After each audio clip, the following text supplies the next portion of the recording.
Chapter 21, Jaiden Kensington. Half the day has gone by. I've hit a slump in energy, but it isn't anything I'm not used to. I didn't sleep much at all last night, but I will tonight. If not because of not sleeping well last night, but then because of the work I've done today. I've decided last night that I would make myself useful, that I would give them a reason to keep me around until they trust me. I believe I've done exactly that with my survival knowledge. I can figure them out in the meantime and figure out what I'm going to do about it. These people are pretty useless. No wonder they had to go to extremes to survive so far. Not that I sympathize with them, but I do understand. Jaiden, Paul yells to me. I look up where he stands at the back door. You're on watch with me. Okay, I'll be right there, I shout back at him. I take the pieces of wood I'm carrying to the garage and put them in a pile right inside the door. Missy follows shortly behind me everywhere I go. The large dog only zooms in front of me right as I try to go in through the door. She almost knocks me over. Paul's arm reaches out to steady me. Thank you. I don't think she realizes how big and strong she is sometimes. Right. Carry on then. Right. Come on then. He lets his arm fall and he brings me upstairs to the other bedroom. They have this room set up as a lookout.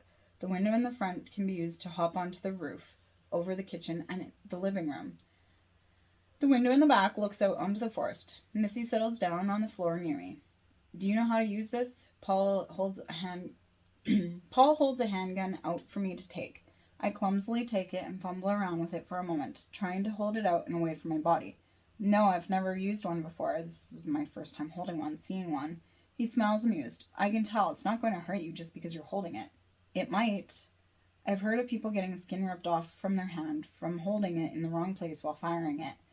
Hair triggers could go off at the slightest unintentional touch if there isn't a safety.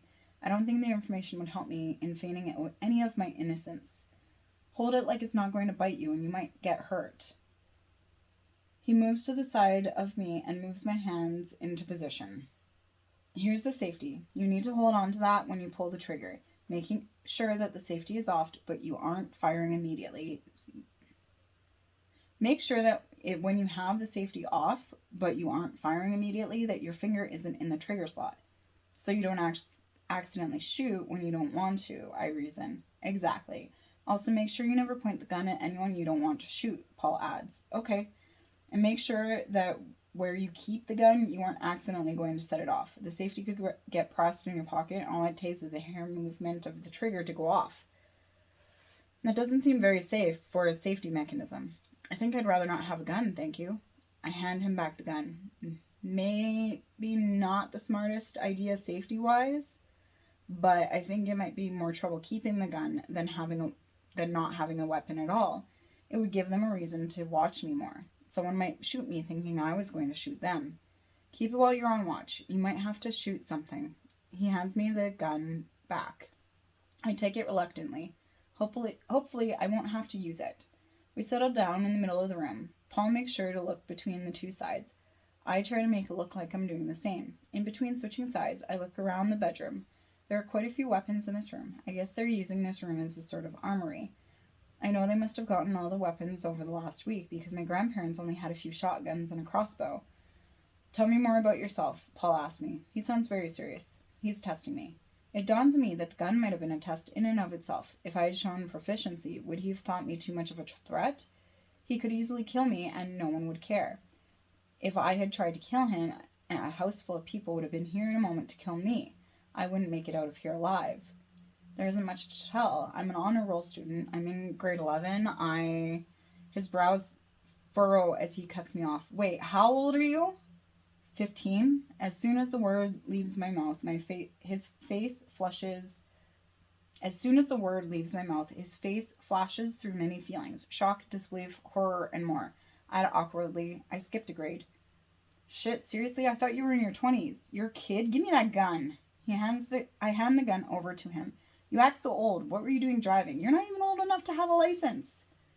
I've always been told I act older than I am. I believe it. He looks me over for a moment. Where are your parents? I don't know. They never came back for me. Paul sucks in a breath through his teeth. I'll need to tell them, he says to himself. If any of the men come on to you, and then send them to me and I'll deal with them. He wags his finger at me. Of course, I smile at him.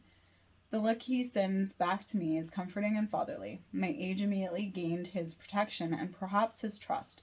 Sometimes being young has its protective perks. A few minutes pass. We go back to silence and looking at the forest. Do you know how to fight? He suddenly asks. No, never. I'm a goody two-shoes, never been in a fight. I wouldn't know what to do at all. I know I don't look like much. I'm short, only 5'1.5". My height immediately puts me at a disadvantage. I don't look like I work out or play sports.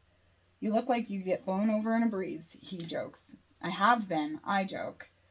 Maybe not blown over completely, but I've been knocked off balance because of a huge gust of wind. He laughs at this. Don't worry too much. We'll take care of you. I'll protect you. Perhaps this place, these people won't be entirely bad. Maybe.